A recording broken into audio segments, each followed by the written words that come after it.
Okay, good morning, everybody. Thank you very much for joining us this morning for this, our Customer Centricity World Series webinar. Delighted to have you all with us. I'm going to hand you over to my business partner, Mr. Mark Hamill, who is going to do a brief introduction to the awards, and then we're going to get cracking with the session. So, Mark, over to you. Thank you very much, Richard. So, just to introduce myself, I'm the CEO of Architect Global, and we're the hosts and running the Customer Centricity World Series. We've had fantastic return in terms of the companies that have participated so far, and 33 countries represented as well. I'm just going to go through some of the key dates, just to give you an idea. Richard, you'd be able to. There we go. Yeah, so the entry deadline is tomorrow. So any companies that have not got involved, maybe you're on this webinar and you're thinking, I would like to participate and getting some final information now from us, feel free to reach out afterwards. But tomorrow is the deadline, but you would have extra time to submit documentation. So 4th of February to actually submit the entry forms. We will have the finalist announcement on the 18th of February, and then the event is on the 18th. 19th of May. That is going to be completely digital, so wherever you are in the world, you'll be able to attend. And as I already said, we've had some fantastic companies involved so far, in terms of entries, judges, partners, sponsors, which Richard's just flicking through now.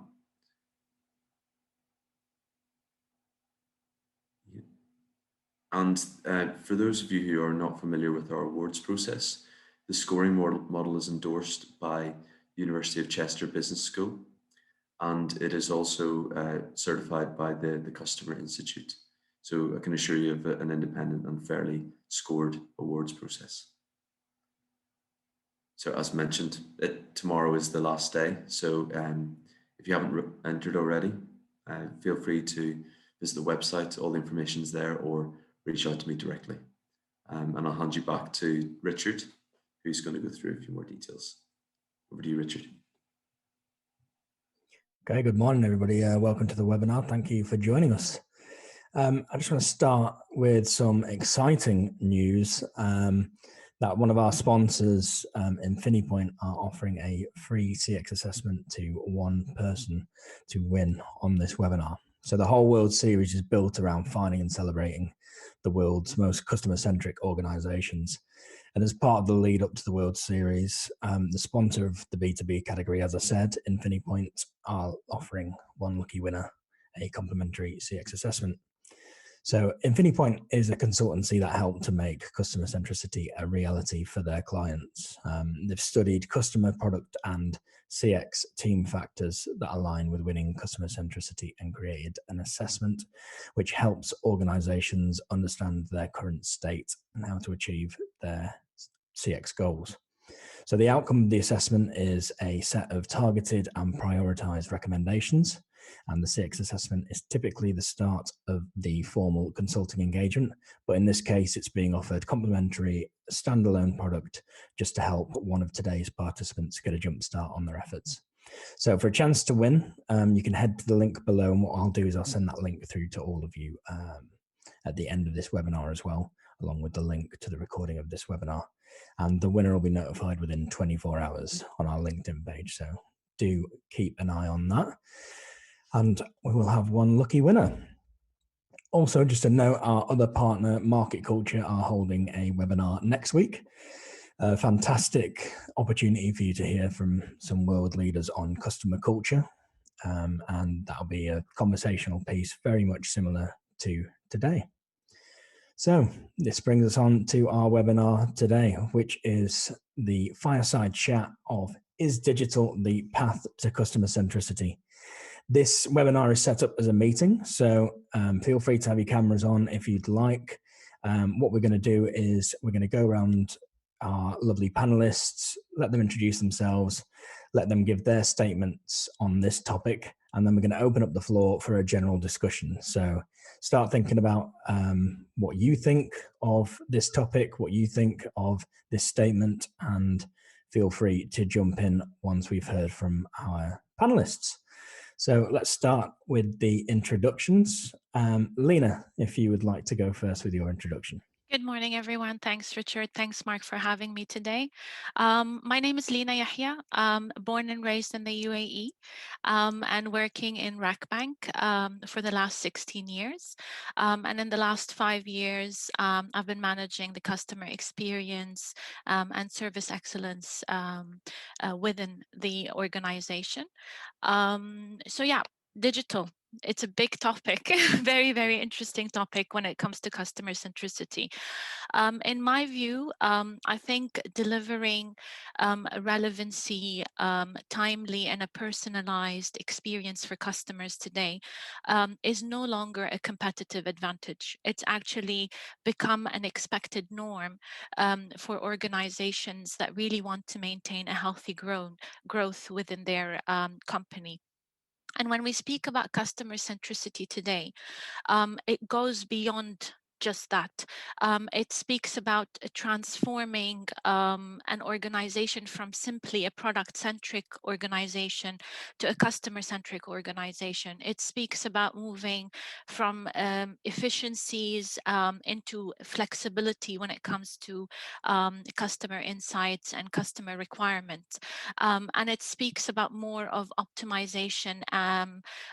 Just optimization is no longer only in a necessity. It's basically more to move towards inspiration and how we really evolve customer insights into actionables. And here I think digital and technology plays a big role because you need, as an organization, to be scalable, you need to be consistent, and you really need to have that effective strategy to understanding the insights that come from your dealings with your customers and moving them all into actionables to regularly improve that interaction with your customers. So I do really feel this is very important, but it is more of a tool that allows you to utilize those insights that you receive to really convert them into actionables. So it really works in hand with personalization in your interactions with customers. Lovely. Thank you very much. And Brooke? Good morning, everyone.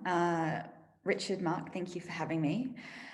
I'm Brooke Cowling, and I'm the co-founder and COO of Digital Things. We are a user experience consultancy based here in Dubai, and we bring customers into the heart of everything that we do. So my business partner and I founded the company 3 years ago because we saw that there was a need for a good UX consultancy in the region. So it's quite interesting to be here, and I thought about this question a lot. Is digital the pathway to customer centricity? And you would expect, as a founder of a user experience consultancy, that I would say yes, absolutely, hands down. But I'll play devil's advocate, and I would say that it also depends on the field or the industry and the line of the business. So I think when you're talking about e-commerce or particularly brick and mortar retailers moving into an online space or digital space, is it important? Obviously, it comes, it comes into play in a big way. When it comes to medical, is it necessarily as important as it might be for retail and e-commerce? Same with printing or construction. So there's a lot of different factors that contribute to that. So I'd say that the question is quite broad. Is digital the pathway to customer centricity? I would say that it plays a huge part, obviously, as we become more advanced and more customers are moving online, particularly in light of the pandemic. And I hate to bring that up, but I think that it is important, but it's not the only factor that is relevant. If you think about retail and products and customer centricity as a whole, it's still about being able to feel a product, touch a product, have that, as Lina said, that personalized experience. And if you think about competition as well, in not just this region, but globally, if you take food delivery, for example, you've got so many different suppliers. You've got Talabat, Zomato, Deliveroo, Uber Eats, Careem, so many different companies delivering food. Is it just about the digital experience? No, I wouldn't say that it is. I'd say it's very important because there is so much competition. So customers want that seamless, personalized experience. They want to be able to order their food in 1 click or 2 clicks, but it's also the quality of the food, the timeliness of the drivers, and how that overall experience makes those customers feel. So I would say, to summarize, I don't think that it's the be all and end all. It's definitely important, and I think it's important for companies to have a digital presence, absolutely, but I wouldn't say it's the only deciding factor. Lovely. Thank you very much, Brooke. And Hassan, lovely to have you with us. What's your thoughts? Thanks a lot, Mark and Rich and Arquette, for having me here, and good morning, everyone. So I'm Hassan Mohammed, the Chief Knowledge and Innovation Officer for CXSA, which is the Customer Experience and Service Association, focused on the Middle East region. So the question is digital the path to customer centricity? So I'd like to stop here and ask also, what is customer centricity, and why does that matter? You know, why do we need to be customer centric? What is the customer experience that we wish to create, and start from there? And that should help us to define whether digital plays a big role or a small role or a really important factor within our entire context. So I think context is really important to understand the business or the service that you're in. Based on that, decide what the degree of importance that digital plays. So again, start with the perception that you wish to create within your customers' minds. What is your experience signature? So for example, if you look at Amazon, they're very much focused on stress-free, hassle-free, quick service, reliable, and hence, it is heavily reliable on digital and technology. I'll give you another example. This is a personal example. So a coffee shop called Pret, based in the UK. Now, I personally go there for the quality of the product and also the way that I'm treated. And usually the service that I'm given is, occasionally I'm given something that I don't expect, so some kind of a freebie. Or, the way that they treat you is very consistent. So they're very heavily reliable on how they serve their customers. If they were to now digitize everything and say that, okay, you just get everything on 1 click, in effect, that could turn them into a vending machine, and I wouldn't, need to interact with them. So again, it depends on the level of interaction that your business has with customers. And if you remove that human interaction, replace that with digital, are you going to jeopardize your relationship with your customers and hence your business? So I'd like us, just to think about that. I'm not ruling out digital totally, but I think it's important to think about the overall context and then place the importance of digital. That's an interesting point, because I kind of went through the same thing last night. I ordered some stuff for my new apartment from a shop called Dunelm, which is a furniture shop, and I ordered a big mirror, and it turned up and it was smashed to oblivion. There were shards everywhere, really dangerous for a start. But was it Dunelm's fault? Probably not. It was probably DHL's fault for delivering it in that way. So I went onto their website, couldn't find anywhere to contact them about returns. Absolute nightmare. Eventually found the right email to send it to, and it was an awful online form. We've all been there, where you have to fill out 1,001 different things on the form. And I thought, nobody's going to get back to me. This is a complete waste of my time. I should just suck it up and just pay for another mirror and get it delivered. And I was pleasantly surprised that somebody got back to me in 24 hours. They'd already refunded me the cost of the mirror and shipped a brand new mirror out. So I didn't even have to send a picture or anything. They just took my word for it and sent it through. Which leads me to the question for you three. Do you think that it's kind of down to the human at the end of the digital experience that is going to make that customer experience, or do you think it's possible to make the digital experience the customer experience?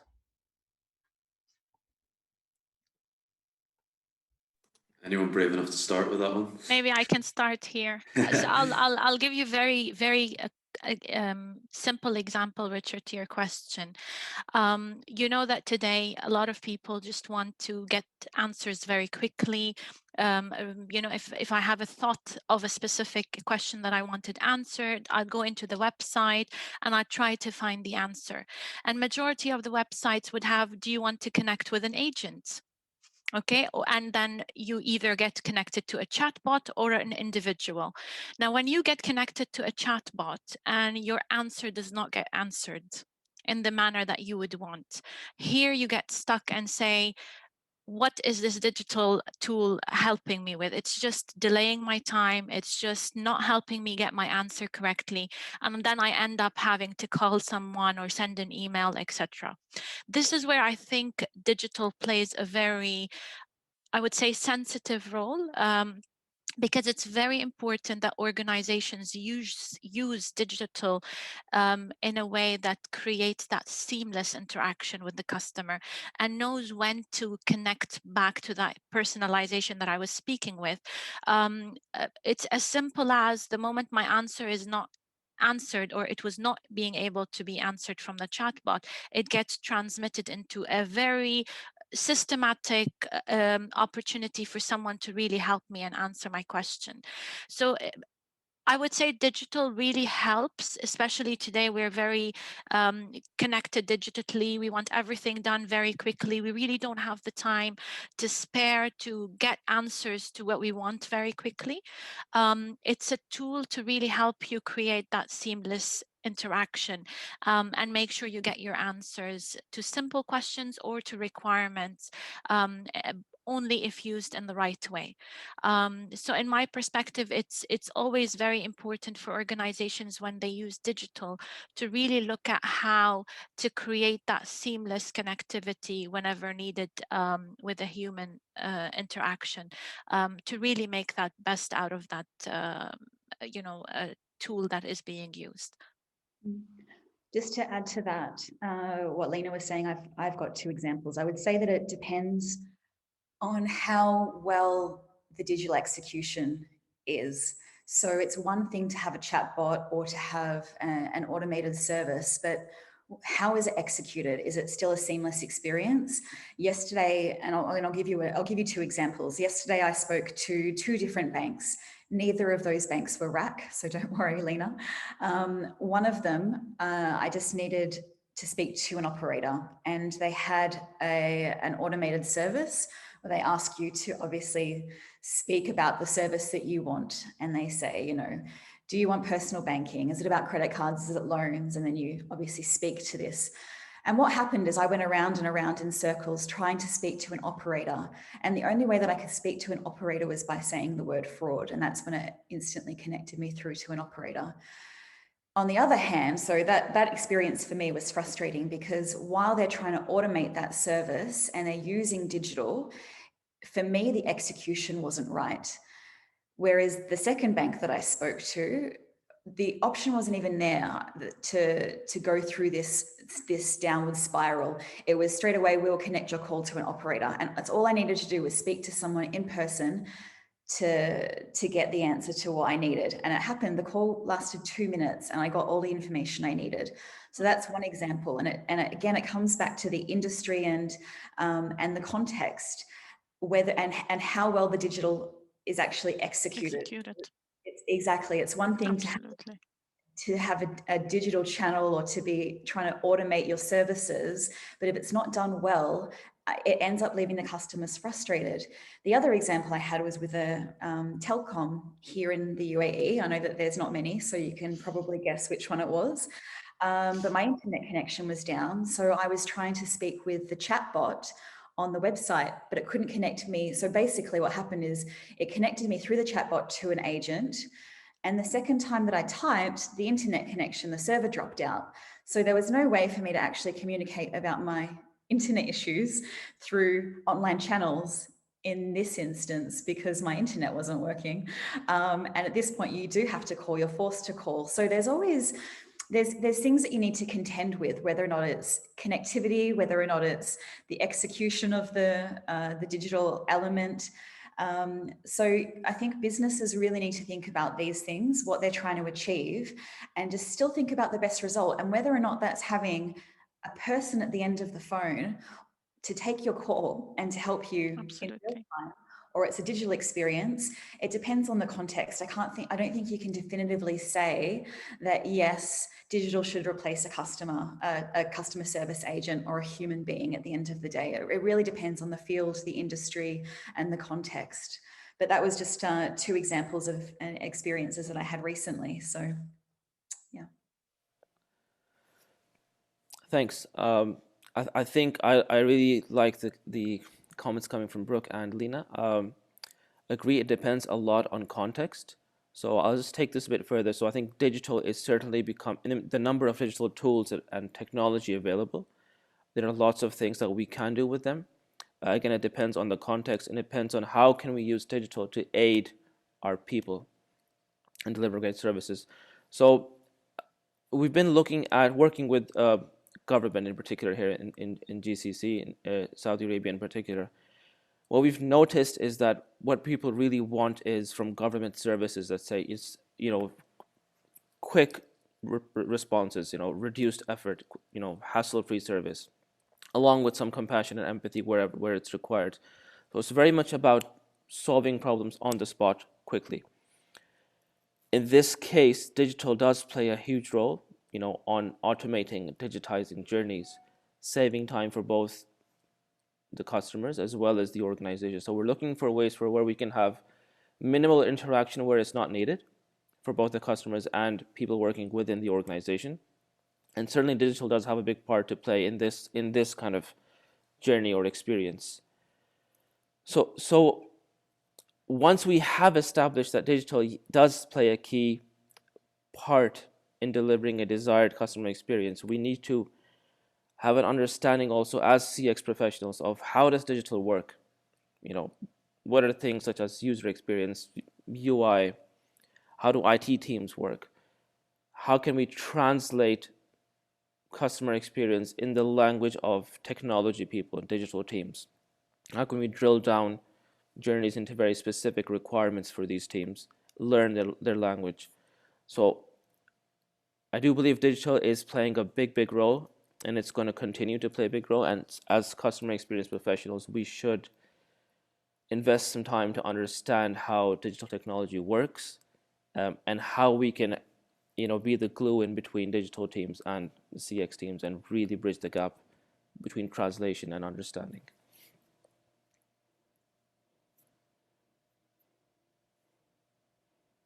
I've got another head twister for you, which I'm going to point straight back at you, Hassan.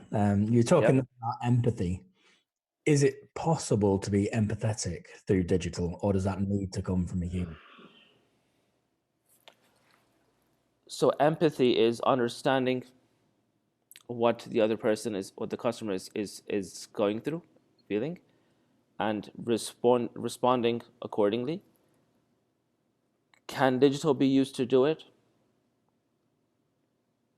I mean, we're using a digital tool right now. We can still practice empathy while using this tool. So I think empathy is, in my view, it's independent of the channel. So digital, again, I would call it a medium or a channel that you would use. But yes, to answer your question, to summarize, I think, yes, it can be used.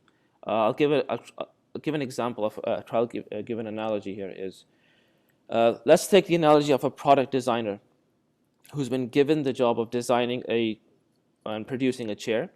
And this designer has only worked with steel or iron as the raw material until now. Now he's been given a project to work with wood. And he's never worked with wood for the first time. How is he going to how easy is it going to be for him to do this? I mean, he understands how to design and create products, but then the material has changed. I mean, it's ideally you need to have some kind of experience working with wood and knowing how to kind of use it and working with carpenters. So similarly, if as CX professionals we've never used digital tools and we suddenly say that, you know, we need to design a totally digital solution, we need to kind of upgrade ourselves into how into learning how does digital work, treat digital as the raw material or as the medium that we use to create experiences or certain parts of the experience. It's becoming more and more important as we go ahead. So hope that answers your question. If I can jump in next. Yeah. Empathy is interesting, and I'm full of stories today, so I'll tell you one. I think that to begin with, you've got, obviously there's, everyone's heard of machine learning, right? So I think that there is scope within digital for empathy. I don't know that a lot of people have mastered it at this stage, and I think that it's probably still quite a way off to really kind of hit the nail on the head. And I've got a friend who works as a VP in digital for a company in-house, and he was testing a chatbot recently, and this chatbot has different settings. So you could set it to be, less formal with your customers who are writing on the chatbot. You could set it to be quite formal. And what happened is a customer wrote to, similar to your experience, Richard, wrote to this chatbot though and said, where is my delivery? I've ordered something and it hasn't come. And the chatbot, which was set to be quite informal with this customer, wrote back and said, you've got to be kidding, trying to be funny. So for some reason that this was what the setting was set for. The customer obviously got very irritated because they were trying to put in their tracking number. They were trying to have a conversation with this chatbot saying, but where is it? This is my tracking number. It was due here. It's lost. And the chatbot kept giving back kind of cheeky answers to the point where the customer started swearing to the chatbot and couldn't get put through to an actual agent. So there are instances where I think it can go, if it's executed right, it can be done. But I still think that it's not the perfect recipe, I would say. Empathy is a very interesting thing to deal with. And I think that when you're looking at machine learning and the way that people are, you've got so many different personalities and personality types, and it's very difficult even as humans, human to human contact, to sometimes portray empathy depending on the personality type. So it's very difficult if it's difficult for person to person to emulate empathy, I think it's also going to be even more difficult to introduce that into the digital experience. I'm not saying that it will never be done. I think that, that's definitely something that could fly in the future. But right now, I think that it's something that's very difficult. Even with machine learning, you're not going to necessarily get it right most of the time. Just to add to what Brooke and Hassan said as well, I agree. It's a very, as simple as empathy can be, as difficult that it can be to really create that meaning to empathy on digital. But I think if digital is used in a simple and I always use meaningful, because for me meaningful means that even if a customer cannot see that empathy in an interaction because they're basically dealing with a screen or a call or a chat, the way we respond, the way we create that meaning with our interaction with customers can properly really create that sort of positive or seamless or frictionless interaction with customers. So I agree with Brooke. I think we're still at the beginning of the road when it comes to really creating that empathetic conversation with the customer on digital, but I think we can really create that meaningfulness when it comes to interactions with customer on digital, and it really can help create that seamless interaction with customers.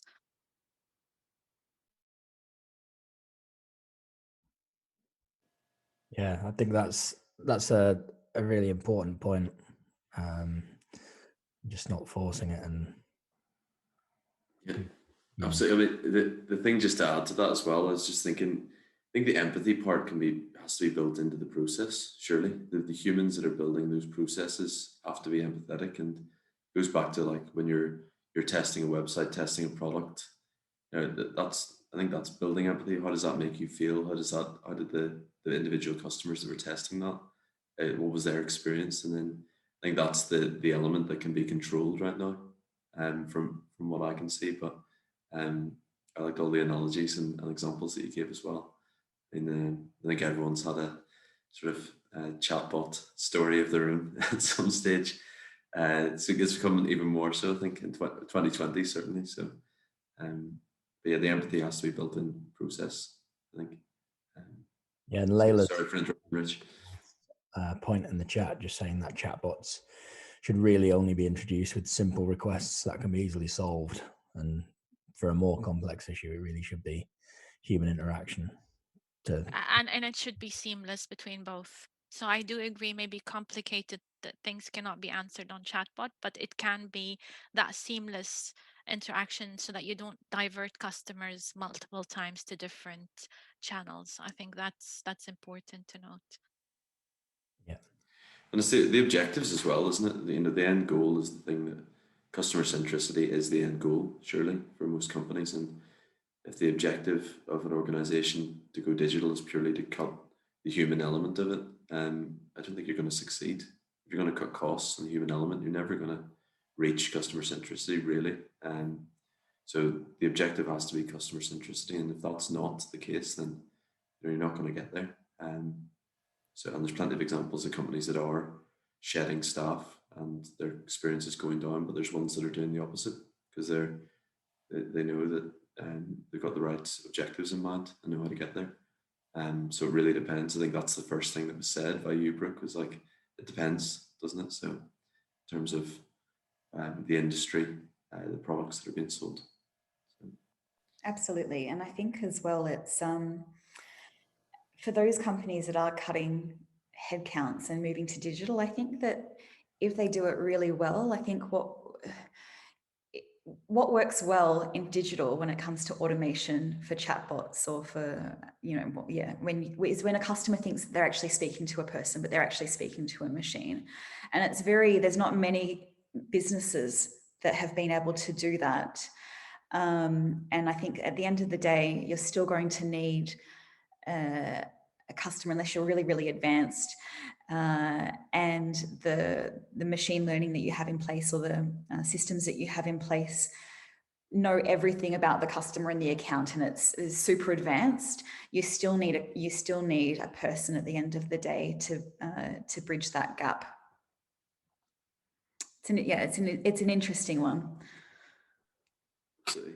And we're starting to get a few questions coming through. Yep. Now. So, Rich, do you want to move to the meeting and see if anyone wants to turn their camera on and ask questions directly?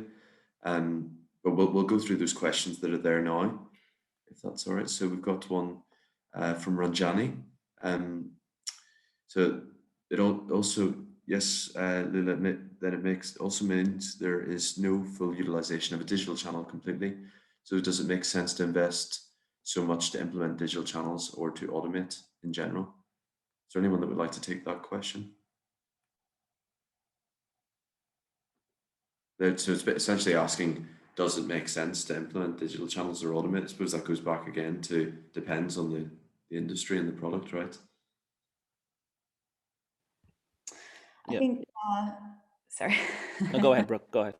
Yeah, it's so we're talking, does it make sense to invest so much to implement digital channels or to automate? Again, yeah, it does. It comes down to the industry and the field. So, with my banking experience yesterday, obviously I preferred to speak to the customer at the end of the day rather than to the going through the cycle of saying, I need to speak to someone about personal banking, savings account. And then they repeat the question, are you looking for savings account? And you say, yes. It's frustrating, obviously. I don't think you can say yes or no specifically. I think that there's always going to be some level of digital there, and the advantages to digital is that you can actually measure results, and you know a lot more about your customers. So from that perspective, it's great to implement digital. But about automation, it's hard to say, because it depends on what your industry is and what your business is and what you want to automate, and if it's actually right for the customer. And like Mark said, it comes into testing, and that's a big part of what we do, is we bring in users to understand what they want and what they need from an experience. And I think quite often businesses they make assumptions and say, yeah, we need to automate this because this is what customers want. But at the end of the day, it might not be what customers want. Customers might want something completely different. And until you ask them, you don't know. And so that's where it's really important to understand your users, understand your customers, find out what they want from an experience, from a customer experience. Is it digital? Is it personalization? Is it a person at the end of the day? And then you can tailor your solution to your customers, because everyone's got different audiences, different people that they're trying to cater to, depending on the industry. And it's very different from banking to medical to insurance to e-commerce. And you've got so many different nationalities in this region. You need to understand who your customers are and find out what they want in order to decide if you can implement a digital channel and use automation, or if you stick with the kind of traditional means of customer service and customer experience. Absolutely.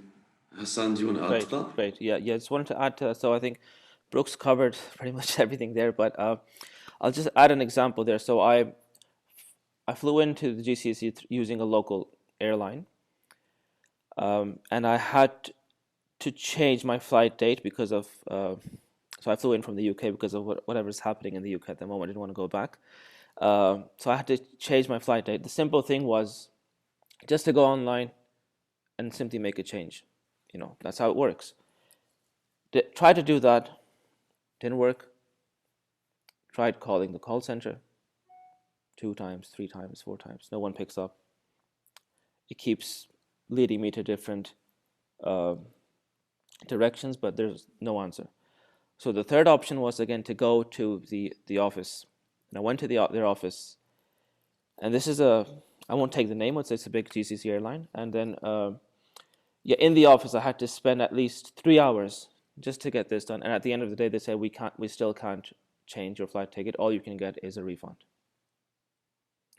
So at the end of the day, if you've got if you have digital channels but people can't use them, what's the point of having them?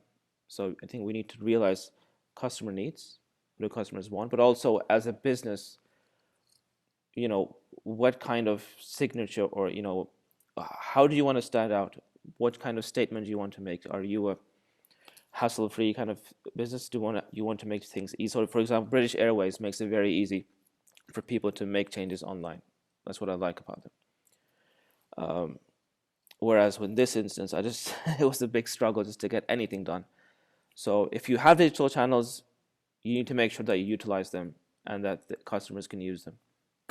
So that's my quick input on it.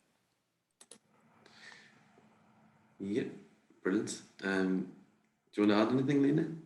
I think that both Brooke and Hassan have covered it all. For me, the most important thing is, before identifying the channels or the automations or the digital enhancements that you want to do, you really need to understand who your customers are.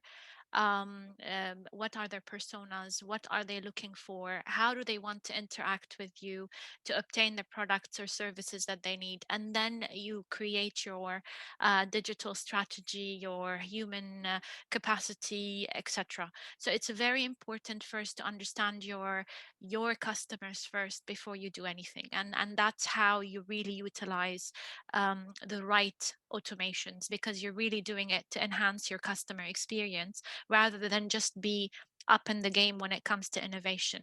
And sometimes using too much digital can actually harm your business, like everyone has said. So I think that's very, very important to first understand and then execute. Absolutely. Yeah, that seems to be the common thread, is everyone's got their own stories. But so, it's still quite novel, really. Yeah. And one of the questions that Layla has asked is, and I know it's very general, Layla, the question that you have asked, what are the general preferred methods for measuring customer experience? But I would ask it in a more, let's say, direct way for what we're talking about with digital. So how do you measure what's working on your digital channels? Like, how do you know whether the investment or what your new channels are working? And I know, Brooke, you've already suggested that's what you do with your user experience expertise, but any insight in that? It's, I mean, there's many different ways that you can measure, and we work with a lot of clients. And what we always do when we are either starting a project from scratch or we're doing a website rebuild is we build in the KPI, so we understand what the benchmark is. We want to know what what level the business currently is when it comes to their digital experience, and speaking strictly digital here in UX, not CX. The easy thing, like I said, about digital is that it is measurable, which is great, because let's say you're having issues with your website, you're seeing a lot of drop-offs. Your bounce rate is 80%, for example. You might do a rebuild, you test, you iterate, and then you see a vast improvement, and your drop-off rate goes to 20%, down from 80. So I think when it comes to numbers, it's very easy to measure when you're talking about user experience, because you've got a lot of conversion tracking. There's a lot that you can do. You can see what your growth is in terms of new visitors to the website, people that are actually converting at checkout. Let's say you've got an existing lengthy checkout process. Your funnel is 20 steps. For example, you're asking customers to fill out these long forms. They have to enter their billing address, their shipping address, their post office box, their phone number there, everything, all the information that you could possibly ask for, which might not necessarily be relevant in this case. You strip that down and you make it a simple one-step process or two-step process. How does that result in increased sales and people actually reaching going through the full conversion funnel and actually converting at the end? So when it comes to digital, it is measurable if you've got those in place. But what I would say is you always need to have a benchmark to start with. Set those KPIs early. What are your objectives? What do you want to achieve? And from there, you can actually see the results that of the impact that you've had on on the changes that you've made, or the I guess the changes that your digital experience has had. With customer experience, obviously it's different. It's not, if you're talking about personalized experience, you might have things like number of calls to the call center might drop off as a result of people using online web support, for example. So generally all of these things can be measured. But what I would say as a takeaway from this is, if you are going to be making any changes, and specifically around digital, is look at your benchmark, look at what your current situation is, set those KPIs, and then see what the impact of those changes or rollout has been as a result of that.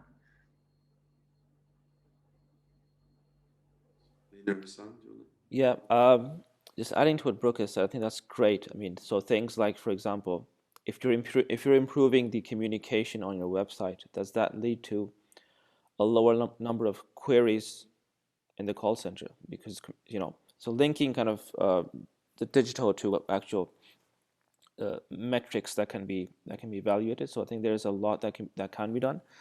Just looking at the question, I think it's, so what are the preferred methods for measuring customer experience? So I think Brooks covered a lot of the UX-based metrics or methods.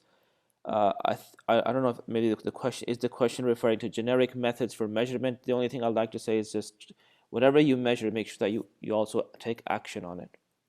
So there are quantitative means of measurement, so such as things like surveys, NPS scores, satisfaction scores, where you send out surveys to your customers through digital means or SMSs, whatever method you use.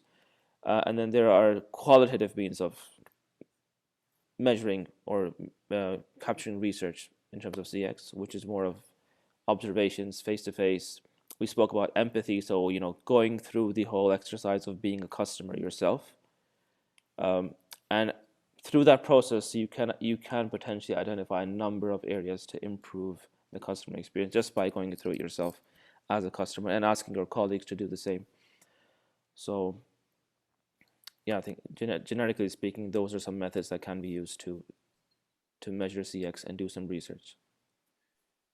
Just to add to that, I think it's very important to understand why are you automating, or what are you trying to achieve by creating that digital enhancement or that channel that you would like to serve your customers through, and based on your objectives that needs to be met, then you set your KPIs. For example, some channels are introduced just to enhance first point resolution, so that will be your metric to monitor how many customers were able to conclude their services within the first interaction, etc. Some might be minimizing the steps that a customer wants to do, so you'll take in the overall turnaround time of the service, etc. So it all depends, I think, on the objectives that you're trying to achieve. What are you trying to enhance for the customer? And I totally agree with Brooke. It's very important to set benchmarking. What are you trying to achieve? Where are you trying to be within the market industry as well? And then start monitoring. And it's very important, and I've seen this as a gap in some organizations where they leave measurements to the end. So they start with their interaction, they digitize, they automate, and then after that happens, then after a while they start measuring, which I think is not right. You always need to align your measurements at the same time from the day of inception, that you've agreed that this will be my digital enhancement, or this is what I'm going to achieve. That needs to start monitoring from the beginning, so that you continuously refine and understand what the customers are trying through testing, your employees, start understanding what they're saying, and then keep refining your digital enhancement, or even your project that you're trying to achieve. And Layla's just, I can see on the chat, she said she should have asked specifically about measuring CX digitally. I mean, there's many tools that you can use. I mean, obviously I'm a big fan of Google Analytics. I know it's quite generic, but if you've got your tags set up and in place, and your conversion tracking in place, it's quite easy to see what your increase or decrease is.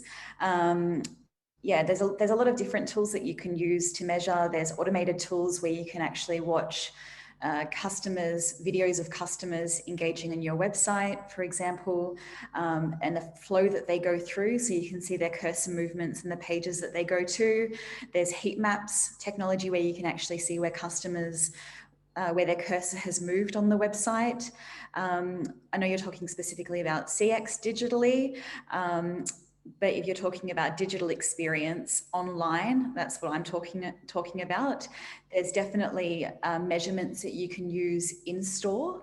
So if you're taking the experience offline and you're wanting to go into a retail environment, you can use different forms of tools to measure your customer experience through digital tools such as eye tracking glasses, where your customer's looking.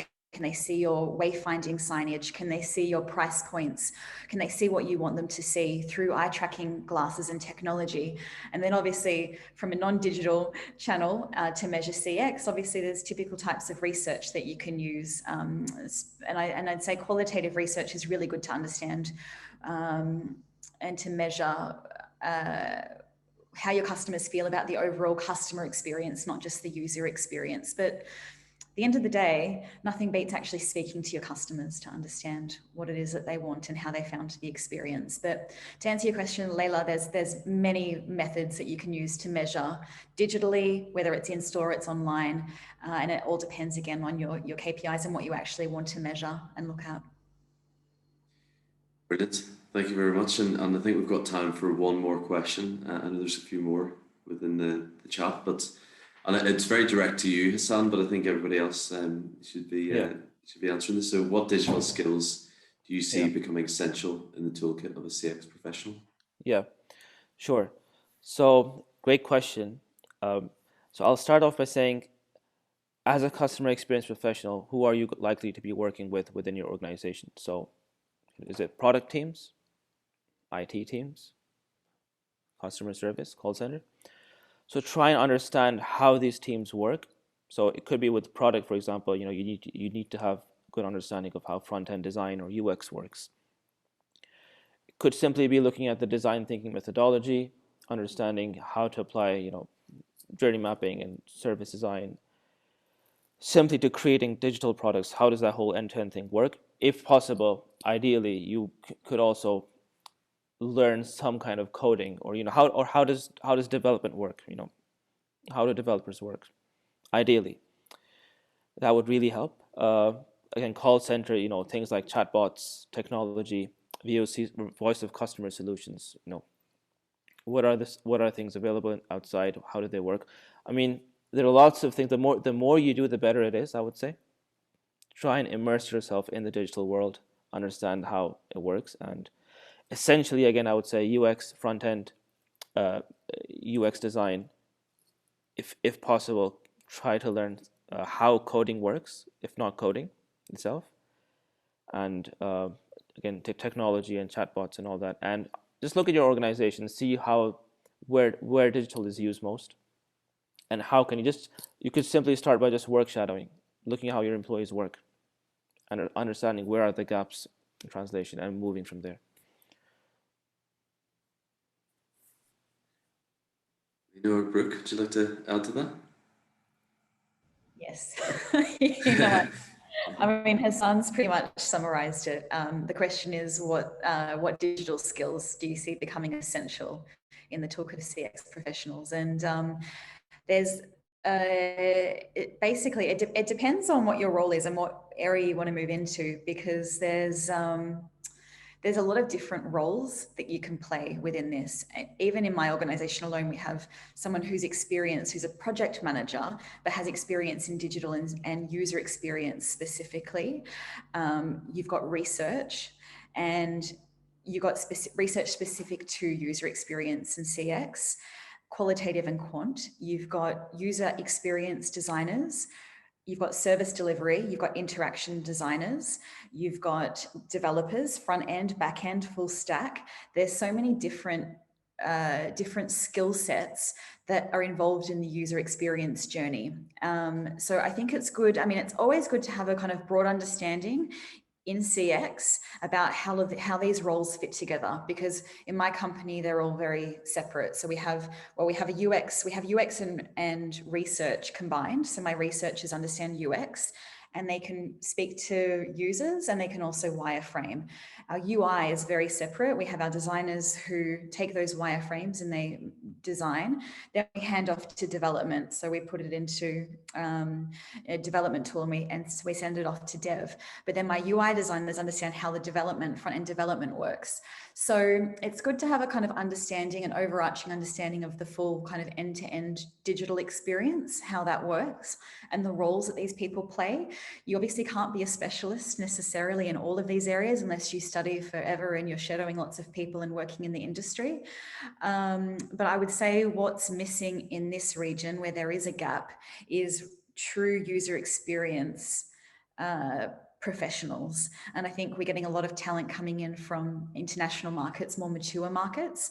And I think a lot of people in this region kind of club UX and UI together when they're different skill sets. So it kind of depends really when you say what digital skills do you see becoming essential in the toolkit of CX, I would say when it comes to digital, to summarize, when it comes to digital in CX, it's the user experience, the UX. And if you can focus on that user experience, service design, user experience design, and even interaction design, that's a good way to move forward. That's my 2 cents.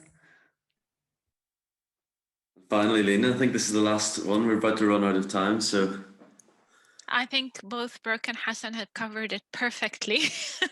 I'll just be repeating what they say, but mainly it's getting the right mix of business development, UX, customers, as well as your IT and projects team to really get the combination across all the aspects when it comes to digital, because it's not only about the development and the creation of that tool. It's always the refinement and seeing how you can make your users, which is the employees of the organization's life easier, and the customers' objectives to be met. So it's I think it's a full cycle that really needs to work in together to really get the right mix when it comes to I would say the digital toolkit. It should be the entire set of different specifications, different qualifications together to really create the right digital enhancement across your organization. Thanks so much. And I think that's Rich, unless you want to add anything, final notes. No, I think we'll leave it to the experts on that. Yeah, brilliant. No, thanks so much, Brooke, Lina, and Hassan for that, and to everyone that's joined. I have copied the remaining questions onto a Word document, so I'll send them across to you after this, if you don't mind, and we'll endeavour to get back to those who have asked the question. But thank you so much once again, and have a great day. And thank you all. Thank you, Mark and Richard.